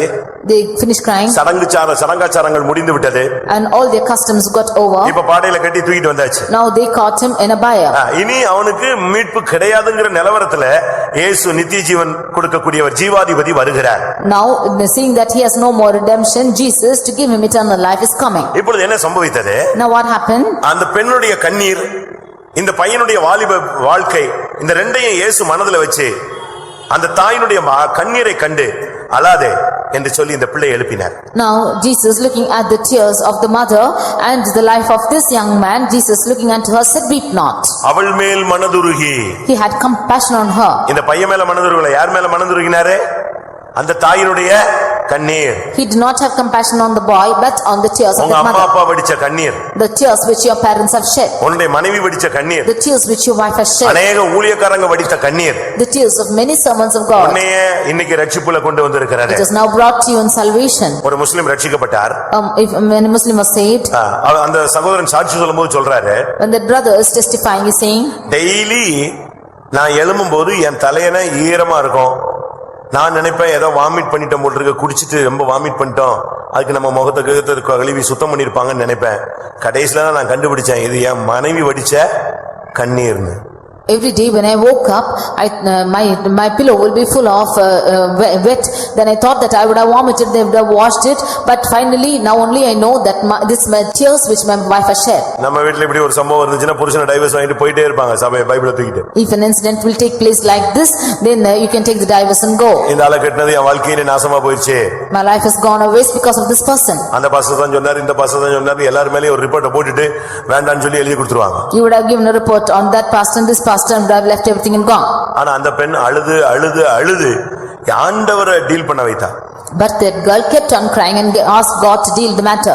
அந்த பெண்ணின் மேல் மனதுருகி இயேசு கிறிஸ்து அழாதே என்று சொல்லி பாடையை தொட்டு வாலிபனே எழுந்திரு என்று சொன்னார். Jesus had compassion on her and touched the bier and said, weep not, and telling to the young man he said, I say unto thee, arise. லூக்கா 7:15 பார்க்கும் பொழுது Luke 7:15. மரித்தவனை எழுப்பி என்ன செய்தார்? What did he do waking up the dead person? மரித்தவன் எழுந்து உட்கார்ந்து பேசத் தொடங்கினான். And the dead sat up and began to speak. அவன் தாயினிடத்தில் இயேசு ஒப்புவித்தார். And Jesus yielded him to his mother. மரித்தவர்கள் எழும்பின பின்பு என்ன செய்யணும் தான் நம்ம உங்களுக்கு ஆண்டவர் பேசிக் கொண்டிருக்கிறார். The Lord is speaking as to what one should do after death. நீங்க இதை எந்த விதத்துல கர்த்தருடைய வார்த்தையை ரிசீவ் பண்றீங்கன்னு எனக்கு தெரியல. I do not know how you are accepting the word of God. ஆனா நீங்க எப்படி கேட்ச் பண்றீங்களோ அந்த அளவு உங்களுக்கு அது பயன் கொடுக்கும். But to the extent you are clinging on to it, that to that extent will be useful to you. ஏனென்றால் கர்த்தருடைய வசனம் வெறுமையாய் திரும்பாது. Because the word of God will not return emptily. அது ஒருத்தனுக்கு அனுப்பப்பட்டுச்சுனா அதை கிளியர் பண்ணிட்டு தான் ரிட்டர்ன் ஆகும். When it is sent to a person, it will clear and then return. ஒன்று அந்த அவன் அவன் எழுப்பப்பட்டவன் பந்தி இருந்தான். One thing is, one who was raised up was in the இரண்டாவது table. எழுப்பப்பட்டவள் ஆகாரம் பலமான ஆகாரம் புசித்தாள். Secondly, one who was raised up, she ate strong meat. மூன்றாவது எழுப்பப்பட்டவனை இயேசு தாயினிடத்தில் ஒப்புவித்தார். Thirdly, one who was raised up, Jesus handed him over to his mother. அவனை அவன் தாயினிடத்தில் இயேசு ஒப்புவித்தார். Jesus delivered him to his mother. நம்ம ராபோஜன் எடுத்தா மட்டும் போதாது. Not sufficient we take அப்போஸ்தல communion. உபதேசம் கேட்டா மட்டும் Not போதாது. only we hear the apostle சபையில doctrine. நீ சரியாய் ஐக்கியப்படணும். You should be united properly in the church. கலாத்தியர்கள் நிருபத்தில் நாம் பார்க்கும் பொழுது When we read in book of Galatians, நம்முடைய தாய் யார்? who is our mother?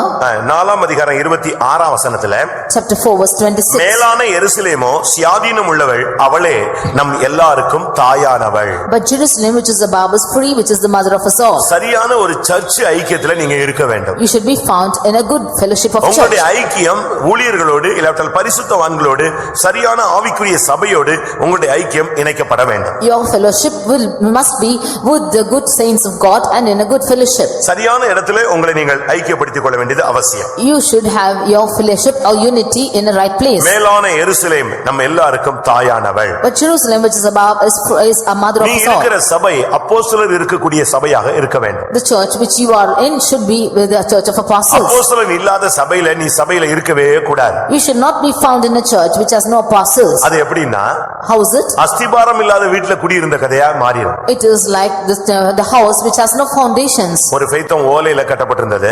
One faithom was built with thatches. அது ரொம்ப பழசா போயிடுச்சு. That became very old. எப்ப விழுன்னு தெரியாது. We do not know how to when it fall. பெரிய shed. It's a big shed. இப்போ அந்த பழமையாகவே போய்க்கொண்டே இருந்தது. Now that kept growing old. ஒரு நாள் பயங்கர காற்று மழை.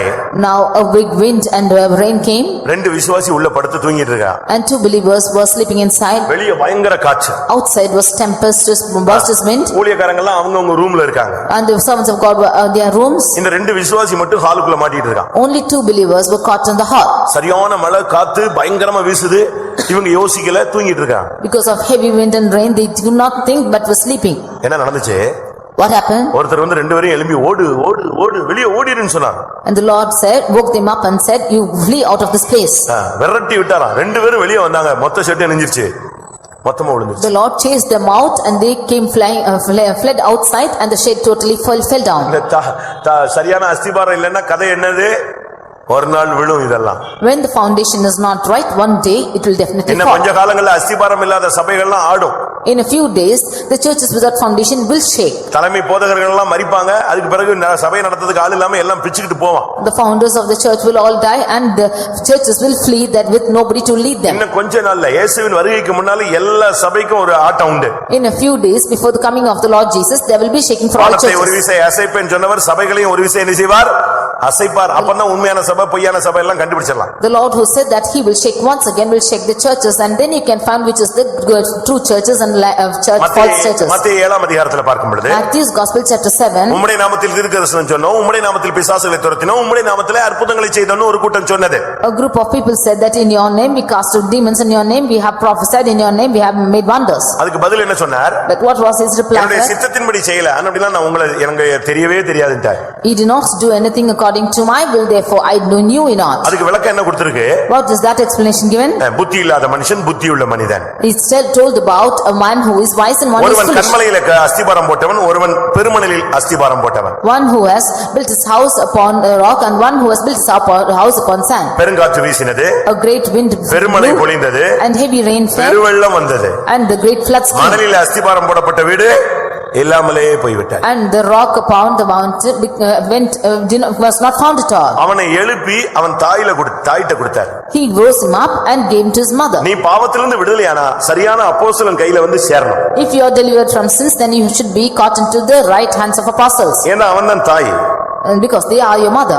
அவன்தான் தகப்பன். He is your father. நீ சரியான இடத்துல நீ வந்து சேர வேண்டியது அவசியம். You should come to the right place. அதனால தான் பவுல் பேசும் பொழுது That is why when St. Paul is speaking, நான் உங்களுக்கு தாயை போல புத்தி சொன்னேன். I have counseled you as a mother. ஒரு தகப்பனை போல உங்களை சுமந்து வந்தேன். I have been carrying you as a father. இப்படி தான் பவுல் தன்னை குறித்து பேசுகிறார். This is how St. Paul speaks of himself. தன்னிடத்துல வந்த ஜனங்களை பார்த்தும் அப்படி தான் பேசுகிறார். Looking unto the people who came to him and speaking like நாங்கள் this. உங்கள் மேல் தாயை போல பட்சமாய் இருந்தோம். I have been compassionate upon kneel like a mother. 1 தெசலோனிக்கேயர் 2ஆம் அதிகாரம் 7ஆம் வசனம். 1 Thessalonians 2:7. உங்களிடத்தில் பட்சமாய் நடந்து கொண்டோம், பால் கொடுக்கிற தாயானவள் தன் பிள்ளைகளை காப்பாற்றுவது போல உங்களுக்காக ஜீவனை கொடுக்க நாங்கள் மனதாயிருந்தோம். We have been nourishing you gently, even as a mother who would give milk her child. அதே 1 தெசலோனிக்கேயர் 2:12 பார்க்கும் பொழுது 1 Thessalonians 2:12. தகப்பன் தன் பிள்ளைகளுக்கு புத்தி சொல்லுகிறது போல நாங்கள் உங்களுக்கு சொல்லி வந்தோம். As a father would charge his children, even so we have counseled you. அதனாலதான் இவனை எழுப்பின உடனே அவன் தாய் கன்று கையில கொடுத்துட்டார். That is why after raising him up, immediately he delivered his mother. தாயின் கட்டுப்பாட்டில் இருக்கும் பொழுது மரணம் வராது. When you are in the control of your mother, you will never face உலகத்தில் உள்ள death. எல்லாரை காட்டிலும் அதிகமாய் ஒரு பிள்ளைகிட்ட பொறுப்பா ஒரு ஆள் இருக்கிறான்னா அது யாரா இருக்கும்? தாயாதான் இருக்கும். If one is more caring above all the world, only the mother can be in this place. அதுவும் சொந்த தாய். That is the own mother. வாடகை தாயிட்ட போயிட கூடாது. Not for a mother and rent. வாடகை தாய், ஞான தகப்பன்லாம் சிக்கிர கூடாது. You should not be caught with a rented mother or a godfather or godmother. இன்னைக்கு உலகத்துல நீங்க பாத்தீங்கன்னா ஞான தாய் எல்லாம் பார்த்திருப்பீங்க. You would have seen godmothers in the world. வாடகை தாய் எல்லாம் பார்க்கலாம். You would have seen rented mothers. நீங்க வாடகை தாய் சபையில போய் மாட்டிராதீங்க. சரியான அப்போஸ்தலர் கையில நீங்க போய் ஒப்புவிக்கப்பட வேண்டும். Don't be caught in the churches of rented mothers. You should be in the right hands of the apostles. கர்த்தருடைய பரிசுத்த நாமத்துக்கு மகிமை உண்டாவதாக. Glory be to the holy name of the Lord. 1 கொரிந்தியர் 12:28 தேவனானவர் சபையிலே முதலாவது அப்போஸ்தலரை ஏற்படுத்தினார். அவங்க தான் தாய். அவங்க கையில உன்னை ஒப்புவிக்கப்பட வேண்டியது. 1 Corinthians 12:28 we see God had set some apostles firstly in the church. They are your mother. You should be in their hands. கர்த்தருடைய பரிசுத்த நாமத்துக்கு மகிமை உண்டாவதாக. Glory be to the holy name of the Lord. அடுத்ததாக Nextly, அப்போஸ்தலர் நடபடிகளை நாம் பார்க்கும் பொழுது when we read in Acts of Apostles, அங்கே ஒரு மனிதன் மேல இருந்து 3வது மெத்தையில இருந்து விழுந்தான். there a man fell from the 3rd stairs. செத்தவனாக விழுந்தான். He fell as dead. விழுந்து அவன் செத்தவனாய் மாறி போனான். He fell down and became dead. எப்படி இருக்குன்னு பாருங்க. See how this will be? அவன் விழுந்துட்டான். He fell down. விழுந்து செத்துட்டான். He fell down and died. வந்தபோது அவன் மரித்தவனாய் 20ஆம் அதிகாரம் 9ஆம் வசனத்துல கடைசியில 3ஆம் மெத்தையிலிருந்து விழுந்து மரித்தவனாய் எடுக்கப்பட்டான். Chapter 20 verse 9, the last portion we see that he fell down from the 3rd loft and was taken up dead. இப்ப பிரசங்கத்தை நிறுத்திட்டு பவுல் இறங்கி போறாரு. Now stopping the message, Paul is getting down and going. அவனை போய் பார்த்தா செதறி போய் செத்து போய் கிடக்குறான். When he went and saw, he was scattered and dead. ஆனா பவுலுக்கு விசுவாசம் பயங்கரமாக இருந்தது. But Paul had a great faith with him. அவன் சொன்னா இல்ல இந்த உயிர் அவனுக்குள்ள இருக்குன்னு சொல்றான். But he said his life is still in him. அவன் மேல விழுந்து அவனுக்காக ஜெபிச்சான். He fell down upon him and prayed for him. கொஞ்ச நேரத்துல பாத்தீங்கன்னா அவன் உயிரோடு எழும்பிட்டான். And after some time you see that he was 20ஆம் அதிகாரம் 12ஆம் வசனத்துல 20:12 we see அந்த வாலிபனை அவர்கள் உயிர் உள்ளவனாக கூட்டிக் கொண்டு வந்து மிகுந்த ஆறுதல் அடைந்தார்கள். and they brought the young man alive and were not a little comforted. நாம என்னைக்கு பாவத்திலிருந்து வெளியே வந்தோமோ இல்லாவிட்டா மரித்த வாழ்விலிருந்து வந்தோமோ அதுக்கு பின்பு நம் நிமித்தம் எல்லாரும் ஆறுதல் அடைய வேண்டும். From the day we are saved from the sin and from the day we are taken up from the dead, then all our household members should be comforted. உங்க புருஷனால உங்களுக்கு ஆறுதல் இருக்கா? Do you have consolation because of your உங்க husband? மனைவினால உங்களுக்கு ஆறுதல் இருக்கா? By your wife are you comforted? 10 மாசம் சுமந்து பிள்ளையினால உனக்கு ஆறுதல் இருக்கா? Do you have the comfort of your child whom you bear for 10 months? தம்பினால உங்களுக்கு ஆறுதல் இருக்கா? Have you comfort because of your brethren? நீங்கள் மற்றவர்களுக்கு ஆறுதலா இருக்கணும். Be you a comfort to the others. எப்படி ஆறுதலா இருக்க முடியும்? How can you be a comfort? உனக்குள்ள முதலாவது ஆறுதல் பரிசுத்த ஆவியின் ஆறுதல் வர வேண்டும். Firstly you should have the comfort of the Holy Ghost. நீங்க இந்த சபைக்குள்ள வந்தால் சரியான அபிஷேகத்தை பெற்றுக்கொள்ள வேண்டும். If you come into this church you should receive a right anointing. பரிசுத்த ஆவியானவர் தான் சபைக்குள்ள வந்த மனிதனுக்கு ஆறுதல் கொடுக்க கூடியவர். Holy Spirit is the one who is causing anyone into the church to be comforted. அப்போஸ்தலர் 9:31 பார்க்கும் பொழுது Acts 9:31 when we see பரிசுத்த ஆவியின் ஆறுதலோடு அந்த சபைகள் நடந்து பெருகின. with the comfort of the Holy Ghost the churches multiplied. ஒரு தேவனுடைய பிள்ளை உயிரோடு எழுப்பப்பட்டான் என்று சொன்னால் அவன் ஆறுதல் கொடுக்க கூடியவனாக இருக்கணும். உன்னை பார்த்து எல்லாரும் ஆறுதல் அடையணும். உன்னை பார்த்த உடனே மூஞ்சி மாறிட கூடாது. When one rose up from the dead, then all the others should be comforted because of you and all of them should be joyous and not be sad because of you. உன்னுடைய வாழ்க்கையை பார்த்து மத்தவங்க ஆறுதல் அடையணும். Looking at your life, others should be comforted. உன்னுடைய பேச்சு, your talk, உன்னுடைய செயல், your actions, உன்னுடைய ஊழியம், your ministry, உன்னுடைய பணிவு, உன்னுடைய கீழ்ப்படிதல், your obedience, உன்னுடைய தாழ்மை, your humility, இதெல்லாம் பார்த்து மத்தவங்க ஆறுதல் அடையணும். because seeing all this others should be comforted. ஐயோ இவன் வந்துட்டானே ஸ்தோத்திரம் ஸ்தோத்திரம் ஸ்தோத்திரம் கூடாது. அப்போ நீ ரட்சிக்கப்பட்டதுல பிரயோஜனம் இல்லைன்னு அர்த்தம். They should not say praise the Lord when they see you because you have come, they should be comforted, otherwise there's no use of you being saved. பரிசுத்த ஆவியில நல்ல ஒரு ஆறுதல் இருக்கு. There's a good comfort in the Holy Ghost. ஒரு தேவனுடைய பிள்ளை சரியான மற்றவனுக்கு ஆறுதல் கொடுக்கக்கூடியவனாக இருக்க வேண்டும். A right child of God should give a right comfort to the others. நம்ம இந்த உலகத்துல மற்றவனுக்கு ஆறுதல் கொடுக்காட்டா நான் ஆறுதல் பெற்றேன் என்று எப்படி சொல்ல முடியும்? If you are not able to give the comfort in this world, then how can we say we have received comfort? இன்னைக்கு அநேகருக்கு மற்றவர்களுக்கு ஆறுதல் கொடுக்கக்கூடிய வாழ்க்கை இல்ல. Today many of them do not have the life to give comfort to the others. எஜமானுடைய ஆத்துமாவை ஒரு வேலைக்காரன் குளிர பண்ண வேண்டும். The servant should cool the heart of a master, இல்லன்னா பிரயோஜனம் இல்ல. or it's of no use.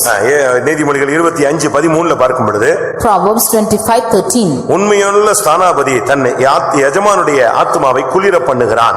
A faithful messenger is refreshing the soul of his masters. முதலாவது நீங்க இந்த பாதையில வந்த உடனே நல்ல அபிஷேகத்தை பெறுங்க. When you come into this path, you should be filled with anointing. பாட்டு முடியும் போது எல்லாரும் முழங்கால் நின்னு நல்ல ஆவியில் நிரம்பணும். At the close of the songs, you should all kneel down and get filled in anointing. அந்நிய பாஷை பேசுகிறவன் மனுஷனோட அல்ல தேவனோடு பேசுகிறான். He who speaks in anointing is not speaking with man but with God. அந்நிய பாஷை பேசுகிறவன் ரகசியங்களை பேசுகிறான். He who speaks in unknown tongues is speaking mysteries.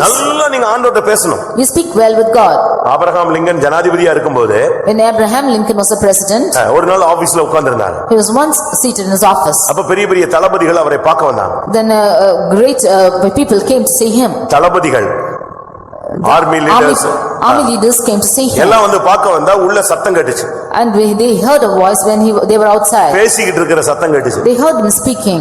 அதனால அவங்க வெளியவே நின்னுட்டாங்க. Because of that they stood outside. Wait பண்ணி பார்க்கறாங்க. பேசிட்டு இருக்காரு. கொஞ்ச நேரம் கழிச்சு பேச்சு குறஞ்ச மாதிரி இருந்துச்சு. He kept on speaking and after they were waiting and singing, after some time they stopped with it. அனுமதி கேட்டாங்க. And finally asked permission for him. அவர் உள்ள வர சொன்னார். He asked him to come. வந்த உடனே கேட்டாராம், ரொம்ப நேரம் வெயிட் பண்ணிட்டீங்களோ அப்படினு கேட்டாராம். When he came in, he asked, did you wait for a long time?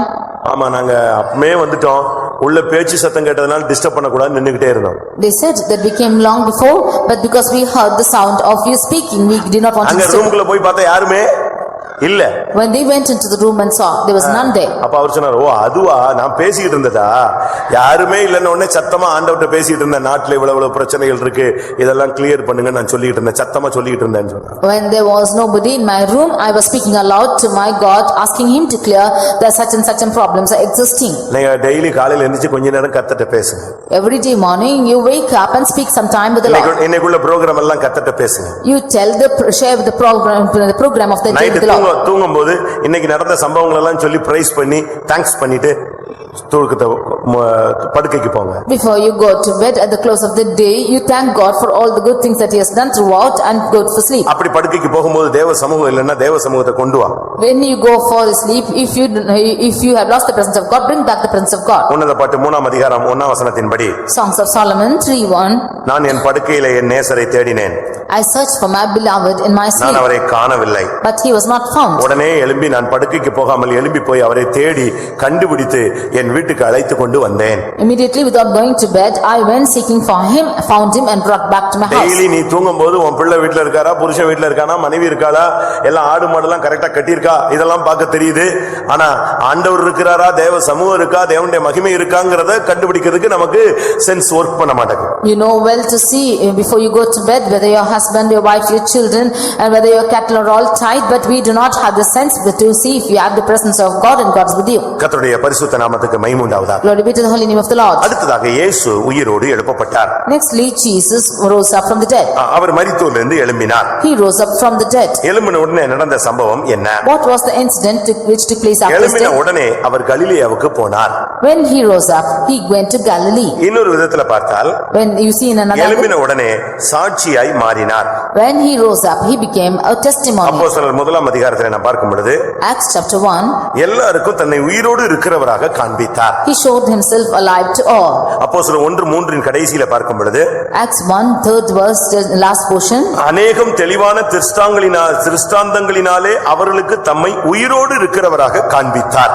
He showed himself alive after his passion by many infallible proofs unto them. நீங்க இந்த மார்க்கத்துல வந்த பின்பு நீங்க நான் செத்தவன் அல்ல, உயிரோடு இருக்கிற இயேசுவை ஆராதிக்கிறேன், எனக்குள்ள ஒரு உயிர்த்தெழுதலின் ஜீவன் உண்டுன்னு நல்ல அபிஷேகத்திலிருந்து ஒரு சாட்சியாய் நீங்கள் உயிரோடு இருக்கிறதை என்பதை காண்பிக்க வேண்டும். After coming into this religion, you should prove as a testimony to many of them around that you are not dead anymore, but you are alive. நீ வெளியே வந்ததனுடைய அடையாளம் என்ன? What is the impression of you, sign of you coming out from இல்லாவிட்டால் death? மரணத்தை விட்டு வெளியே வந்ததனுடைய அடையாளம் என்ன? Or what is the sign of you leaving the religion and coming out? இயேசு மரணத்தை விட்டு வெளியே வந்ததுக்கு அடையாளமா சொன்னாரு, அந்த பெண் போய் பிடிக்க போனா, என்ன செஞ்சிராத, தொடாதே. As a sign of Jesus coming out from the dead, that the woman, when she went to touch him, he said, touch me not. மரியாளே அப்படின உடனே அவ என்ன சொன்னா, ரபூனின்னு சொல்லிட்டு ஓடி போய் பிடிக்க போனா.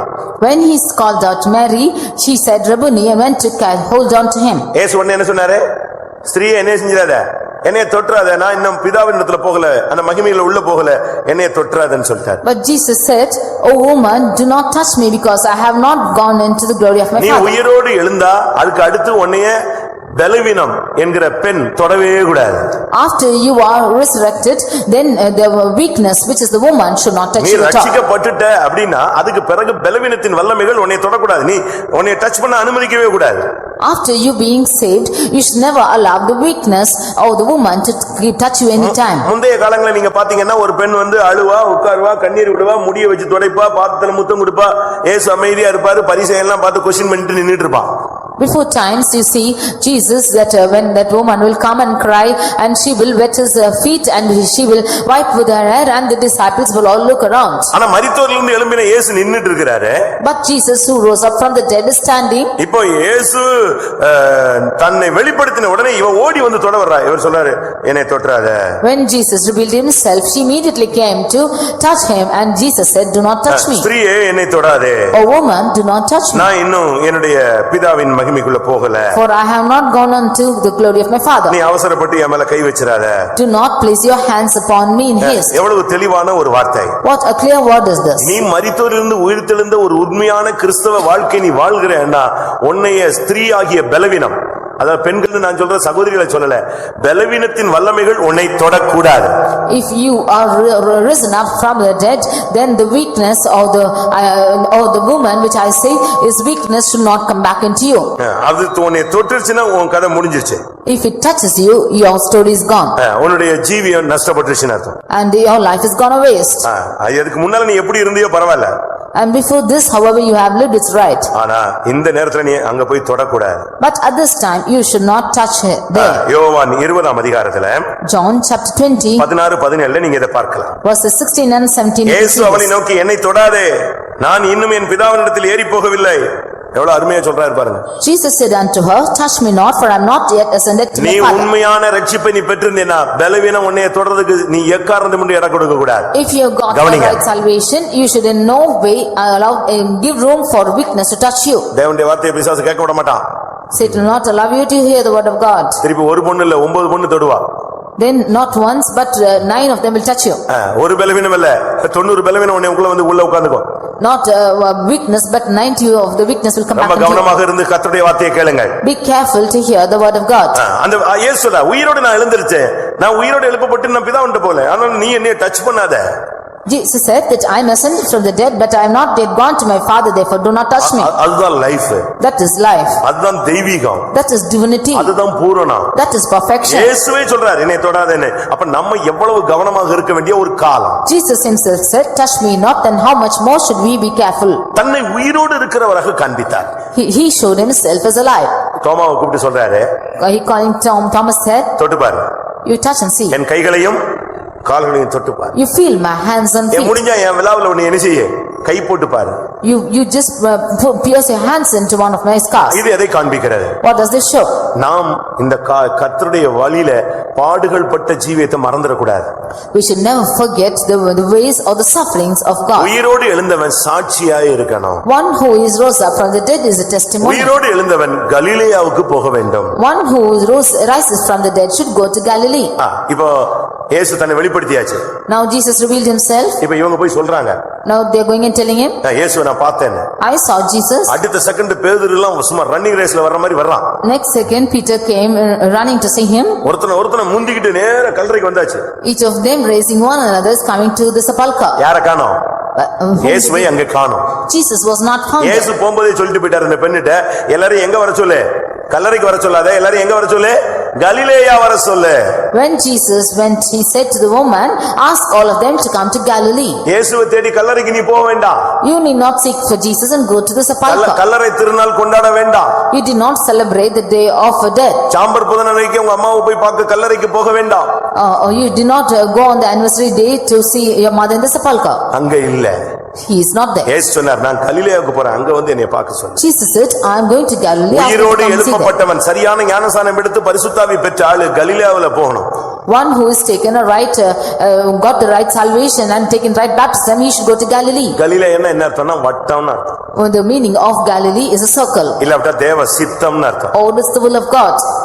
தேவ சித்தத்தை செய்யக்கூடியவனாய் மாற வேண்டும். You should become the one doing the will of God. நன்மையும் பரிபூர்ணமான தேவ சித்தம் இன்னதென்று பகுத்தறிந்து மனம் புதிதாகிறதுனாலே நீங்கள் மறுரூபம் ஆகுங்கள். You should discern the good and perfect will of God, and by the renewing of your minds you should be quickened. ரோமர் 12ஆம் அதிகாரம் முதல் 2 வசனங்களை படித்து பார்த்தால் Romans chapter 12 verses 1 and 2. பரிசுத்தமும் உங்கள் சரீரங்களை பரிசுத்தமும் தேவனுக்கு பிரியமான பலியாக ஒப்புக்கொடுங்கள். You should yield your bodies as a holy and perfect sacrifice. அடுத்து அவர் சொல்றது என்ன? Nextly what does he say? உயிர்த்தெழுந்தவன் இந்த பிரபஞ்சத்துக்கு ஒத்த வேஷம் தரிக்க கூடாது. He that is resurrected should not put on the fashion of this world. நல்லா புரிஞ்சுக்கோங்க. You should understand that. உயிரோடு எழுப்பப்பட்டவன் இந்த பிரபஞ்சத்துக்கு ஒத்த வேஷம் தரிக்க கூடாது. அதனால தான் பெந்தேகோஸ்துல வெறுமையின் போதகம் போதிக்கப்படுகிறது.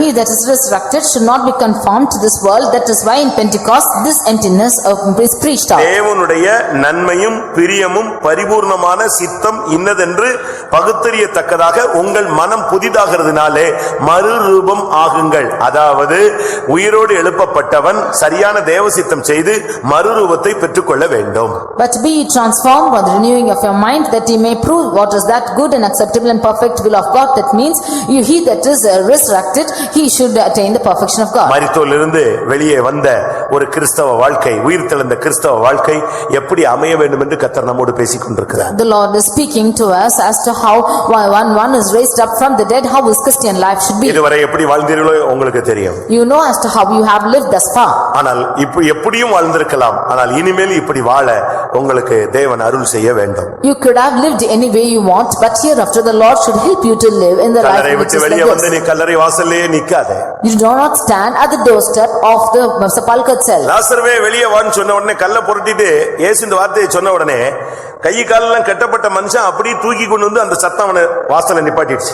When the stone was removed and Jesus shouted, Lazarus, come out, the one who was wrapped up with the clothes, he coming out. எப்படி இருக்கும்? Do you see how it will இப்ப be? இயேசு சொல்றாரு அவன் கையும் காலையும் அவுத்து விடு. Now Jesus saying, remove his hands and feet. கையை காலை அவுத்து விட்டாச்சு இல்லையா? திருப்பியும் கல்லறை வாசல்ல நிக்கிற எங்க வா? இயேசுவோடு பந்திக்கு வா. You are removed, you out the bounds in your hands and feet. Why should you stand in the doorstep of the sepulchre? Come and dine with Jesus. மரித்தவனை எழுப்பி விட்டார் அல்லவா? ஆகாரம் புசிக்க வா. When Jesus has rose up from the dead, you come to eat with the Lord. மரித்தவனை எழுப்பி விட்டார் அல்லவா? ஊர் சுத்தாத, தாயினிடத்திலே வா.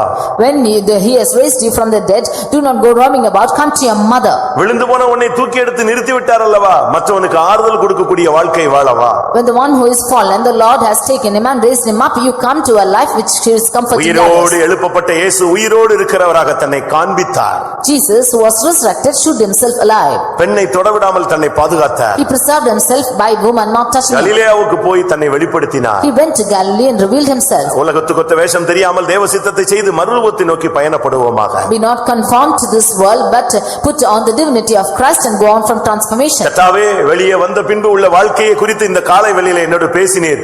இப்படிப்பட்ட ஒரு வாழ்வை வாழ எனக்கு அருள் செய்யும் என்று வாஞ்சிக்கிறவர்கள் கண்களை மூடுங்கள். Those of you who desire to live a life after resurrection like this, and those of you who surrender your lives to this, you close your eyes. உண்மையாகவே நான் சரியான ஞானசானம் எடுத்திருக்கிறேன், கர்த்தருக்காக வாழ விரும்புகிறேன், இதுவரை இப்படிப்பட்ட ஒரு வாழ்க்கைக்கு என்னை நான் அர்ப்பணிக்கவில்லை என்று உணர்கிறவர்கள் கண்களை மூடி முழங்கால் படியிடுங்கள். Truly I have taken the right baptism and I have not lived such a life thus far, and I desire to live such a life. Those of them who yield yourselves, you close your eyes and kneel down. Time waste பண்ணாதீங்க. Don't waste your time.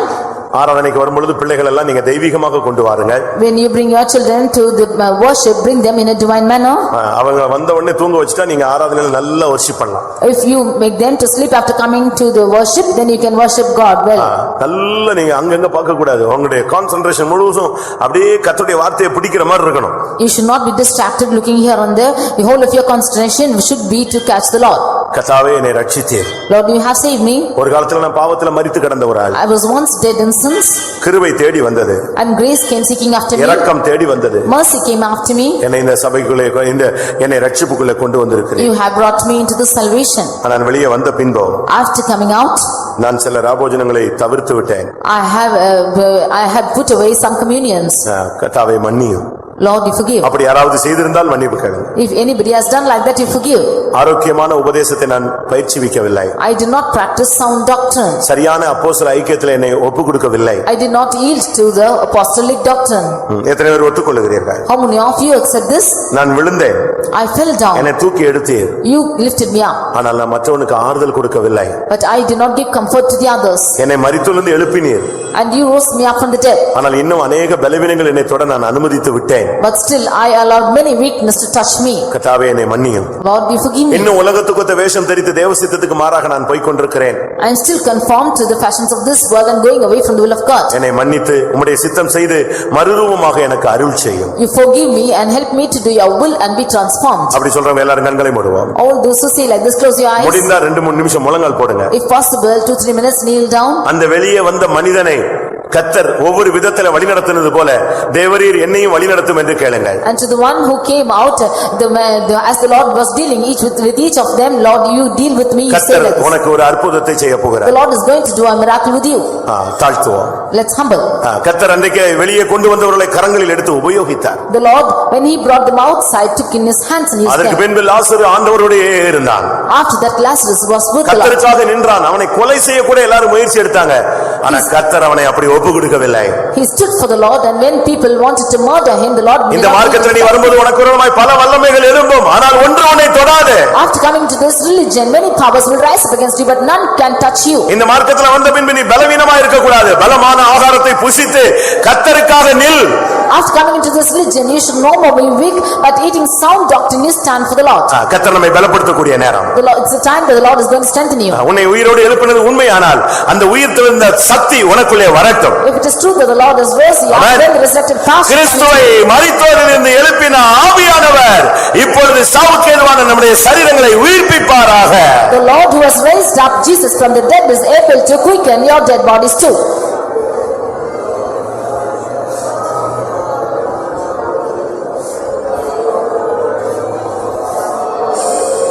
Hallelujah, hallelujah, hallelujah. Rekabalabadi vikanamanam tidikranabaka. Ribalaka shabala tidabalaka tidabaliya. இங்கே இருக்கிற அநேகர் நீங்கள் கல்லறையிலிருந்து வெளியே வந்தவர்கள். ஞானஸ்நானம் என்கிற அடக்காராதனைக்குள்ளே போய் உயிர்த்தெழுந்த அனுபவத்தில் நீங்கள் வெளியே வந்து சபைக்குள்ளே இருக்கிறவர்கள். ஆனால் இந்த அனுபவங்களை நீங்கள் பயிற்சிவித்தீர்களா? இன்னைக்கு ஒரு தீர்மானம் எடு.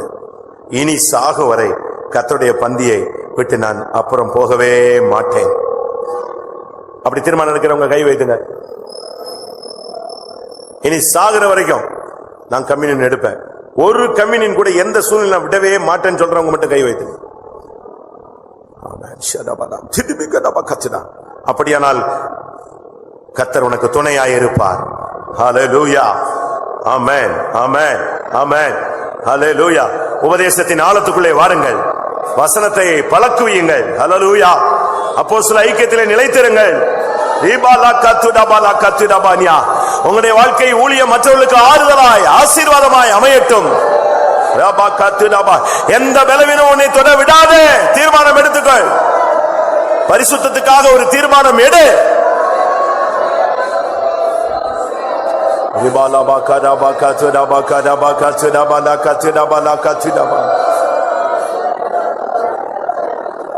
ஆமா, அந்த ஜீவன் போயிடுச்சு. இயேசு வந்தபோதுதான் அந்த ஜீவன் மறுபடி உள்ள வந்தது. லாசருக்குள்ள அந்த ஜீவன் அதுக்கு பின்பு வந்தது. அந்த வாலிபனுக்குள்ள அந்த ஜீவன் மறுபடி வந்தது. அந்த 12 வயது பெண்ணுக்குள்ளே மறுபடிதான் ஜீவன் உள்ளே வந்தது. இயேசுவுக்குள்ளே பரிசுத்த ஆவியானவர் வந்த பொழுதுதான் அந்த ஜீவன் வந்தது. ஆமென். அந்த விழுந்து போன வாலிபனை நோக்கி அந்த அப்போஸ்தல ஊழியன் வந்த போதுதான் அவனுக்குள் ஜீவன் வந்தது. ஆமென். அதே தேவன், அதே வல்லமை, அதே சக்தி நம்முடைய மத்தியில உண்டு. இன்றைக்கு திசையவேளை சபையில கர்த்தர் உயிர்ப்பிக்கிற வல்லமை அனுப்பட்டும். தெய்வமே, என்னை உயிர்ப்பியும், என் சபையை உயிர்ப்பியும், என் ஊழியத்தை உயிர்ப்பியும், என் வாழ்வை உயிர்ப்பியும். ஆமென். பைபிள்ல சொல்லியிருக்கு, ஒரு மனுஷனை குறித்து சொல்லியிருக்கு, சாகிறவன் விடுகிற சுவாசம் போல. அதாவது பல்ஸ் டவுன் ஆயிட்டே இருக்கும். அப்படி சபை இருக்க கூடாது. உயிர்ப்பிக்கும் ஜீவன் இறங்கட்டும். ஹல்லேலூயா. மரித்தோரை எழுப்பும் வல்லமை இறங்கட்டும். இப்பொழுதே கிறிஸ்துவின் ஜீவன் உனக்குள்ளே வரட்டும். ஆமென். நீ பெற்ற அபிஷேகம் போதாது. இன்றைக்கு ஒரு அக்கினி அபிஷேகம், பரிபூர்ண ஜீவன் இறங்கட்டும்.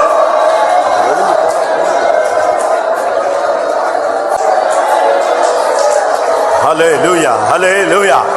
கிறிஸ்துவை மரித்தோரிலிருந்து எழுப்பின ஆவி எனக்குள் வரட்டும்.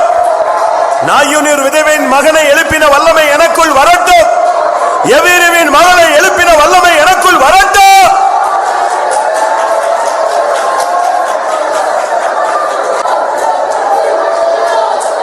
ரைட் சிபினா தினோக்கரபா கத்துடமானியா. ஆமென். கர்த்தர் இன்னைக்கு ஒரு அபிஷேகம் கொடுக்கிறார். இனிமேல் எந்த பலவீனம் உன்னை தொட விடக்கூடாது. ஹல்லேலூயா, ஹல்லேலூயா, ஹல்லேலூயா. ஆமென். நீ ஒரு சாட்சியாய். ஹல்லேலூயா.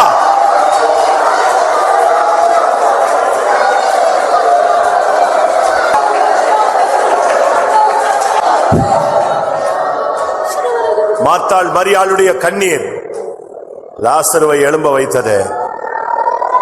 அந்த நாயிரின் விதவையினுடைய கண்ணீர் அவளுடைய மகனை எழும்ப வைத்தது. சபையாருடைய கண்ணீர் அந்த வாலிபனை எழுப்பி கொண்டு வந்தது. அந்த ஜெப ஆலய தலைவருடைய கண்ணீர் அந்த பெண்ணை எழும்ப வைத்தது. ஹல்லேலூயா. இன்றைக்கு உன்னையும் அநேகருடைய கண்ணீரின் மூலமாய், கர்த்தர் ஜெபத்தின் மூலமாய் உன்னை உயிர்ப்பிக்கிறார். ஹல்லேலூயா. உன் கண்ணீர் வீணாய் போகாது. உன் புருஷனை ரட்சிக்கும், உன் குடும்பத்தை ரட்சிக்கும். ஹல்லேலூயா. ரிகபானியா ரபாலா. ஆமென். ஆண்டவரே, எத்தனை வருஷம் விழுந்து கிடக்கிறவனாய் நான் கிடக்க முடியும்? எத்தனை வருஷம் ஒரு புலம்புகிற கூட்டத்தின் மத்தியிலே நான் கிடக்க முடியும்? எத்தனை வருஷம் நான் பாடையிலேயே கிடக்க முடியும்? எத்தனை வருஷம் நான் கல்லறையிலேயே கிடக்க முடியும்? எனக்கு இறங்கும் ஆண்டவர் என்று ஒரு வார்த்தை நீ சொன்னால், கர்த்தர் உன் பாடையின் நிலவரத்தை மாற்றுவார். உன் கல்லறை நிலவரத்தை மாற்றுவார். விழுந்து நொறுங்கி கிடக்கிற உன் நிலவரத்தை கர்த்தர் மாற்றுவார். புலம்புகிற உன்னுடைய வாழ்வை மாற்றுவார். உன் புலம்பலை ஆனந்த களிப்பாய் மாற்றுவார். மரித்த நிலவரத்திலிருந்து, கல்லலிருந்து வெளியே வந்த பின்பு, ரட்சிக்கப்பட்ட பின்பு நாம் என்ன செய்ய வேண்டும் என்பதை கர்த்தருடைய வசனத்தின் மூலமாய் ஆவியானவர் நம்மோடு இடைப்பட்ட தயவுக்காய் ஸ்தோத்திரம் பண்ணுவோம்.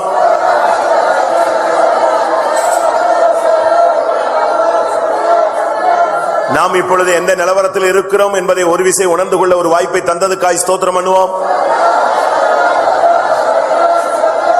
ஒரு உயிர்த்தெழுந்த வாழ்க்கை வாழக்கூடிய ஒரு அர்ப்பணிப்பு செய்ய கர்த்தர் இந்த காலவெளியில் ஆவியானவர் நமக்கு உதவி செய்தபடினால ஸ்தோத்திரம் பண்ணுவோம்.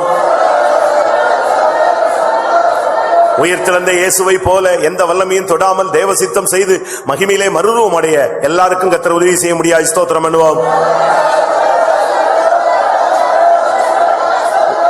உயிர்த்தெழுந்த வல்லமையினால் உயிர்த்தெழுந்த வாழ்க்கை வாழ்கிறவர்களை சேர்க்க இயேசு வரப்போறபடினால ஸ்தோத்திரம் பண்ணுவோம். அந்த நாளுக்கென்று எல்லாரையும் தகுதிப்படுத்த முடியாது. ஸ்தோத்திரம் பண்ணுவோம். பிதா குமாரன் பரிசுத்த ஆவியானவருக்காய் ஸ்தோத்திரம் பண்ணுவோம். எல்லா மகிமையும் அவருக்கே செலுத்தி ஸ்தோத்திரம் பண்ணுவோம்.